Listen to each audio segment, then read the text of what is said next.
గత 3 రోజులుగా నగరంలో కురుస్తున్న వర్షాలతో ప్రజలు ఎలాంటి ఇబ్బందులు పడకుండా అన్ని శాఖల సమన్వయంతో జీహెచ్ఎంసీ యంత్రాంగం మొత్తం క్షేత్రస్థాయిలో పర్యవేక్షిస్తూ తీసుకోవాల్సిన అన్ని చర్యలు తీసుకుంటున్నామని జీహెచ్ఎంసీ మేయర్ గద్వాల్ విజయలక్ష్మి తెలిపారు.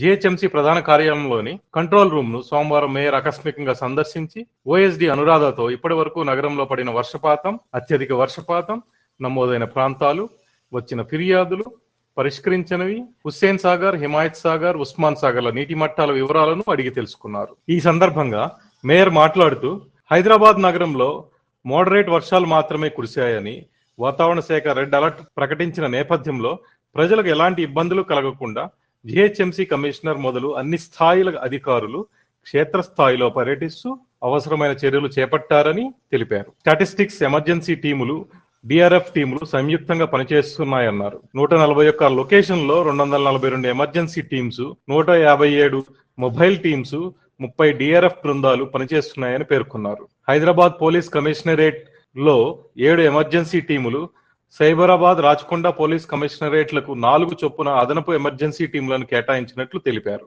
జీహెచ్ఎంసీ కంట్రోల్ రూమ్ లో 12 మంది బృందం, డిఆర్ఎఫ్ కంట్రోల్ రూమ్ లో 10 మంది బృందం 24/7 గంటలు పనిచేస్తున్నారని చెప్పారు. జిల్లాలో అత్యధిక వర్షపాతం 9 సెంటీమీటర్లు కురిసిందని, వర్షంతో వాటర్ స్టాగ్నేషన్ కన్నా ఎక్కువగా చెట్లు పడిపోయాయని, వాటిని ఎప్పటికప్పుడు తొలగించడం జరిగిందని తెలిపారు. అదేవిధంగా ప్రజలకు అవసరమైన సహాయానికి కంట్రోల్ రూమ్ కు ఫోన్ చేయాలని విస్తృత ప్రచారం చేస్తున్నామన్నారు. అధికారులందరూ క్షేత్ర పరిధిలో ఉండి ప్రజలను ఎప్పటికప్పుడు అప్రమత్తం చేస్తున్నారని తెలిపారు. ఎక్కడా కూడా ప్రాణ నష్టం జరగకుండా జీహెచ్ఎంసీ అనుబంధ శాఖలు పనిచేస్తున్నామని వివరించారు.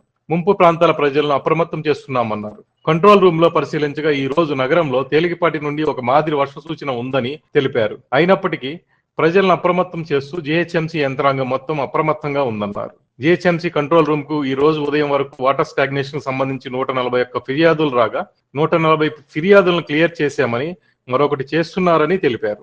అదేవిధంగా చెట్లు పడిపోయిన సంఘటనలకు సంబంధించి 140 ఫిర్యాదులు అందగా 137 తొలగించడం జరిగిందని, మరో 3 తొలగిస్తున్నట్లు వివరించారు. 596 శిథిలావస్థలో గల భవనాలను గుర్తించామని, 344 భవనాలపై చర్యలు తీసుకోవడం జరిగిందని, 129 భవనాలను ఖాళీ చేయించామని, 4 సీలు వేయించడం జరిగిందని, 107 వాటర్ ట్యాంకుల మరమ్మతులు సంబంధించిన యజమానులతో చేయించామని తెలిపారు. పునరావాస కేంద్రాలను ఏర్పాటు చేశామని, హైదరాబాద్ లో భారీ వర్షాలు లేనప్పటికీ ముందస్తుగా అన్ని చర్యలు తీసుకున్నామని మేయర్ చెప్పారు. వర్షంలో చిన్నపిల్లలు, వృద్ధులు ఒంటరిగా రోడ్డుపైకి వెళ్లవద్దని, అవసరమైన సహాయానికి జీహెచ్ఎంసీ కంట్రోల్ రూమ్ కు ఫోన్ చేయాలని ప్రజలు ఆమె కోరారు. వర్షాలు పడిన తర్వాత వైరల్ ఫీవర్లు, ఇతర వ్యాధులతో ప్రజలు అనారోగ్యం బారిన పడే అవకాశం ఉన్నందున హెల్త్ క్యాంప్స్ ఏర్పాటు చేస్తున్నట్లు తెలిపారు. వర్షాలు పూర్తి స్థాయిలో తగ్గే వరకు అందరూ అప్రమత్తంగా ఉండాలని ఆమె విజ్ఞప్తి చేశారు. ఈ కార్యక్రమంలో CCP Srinivas, UBD additional commissioner Sunanda, control room OSD Anuradha తదితరులు పాల్గొన్నారు.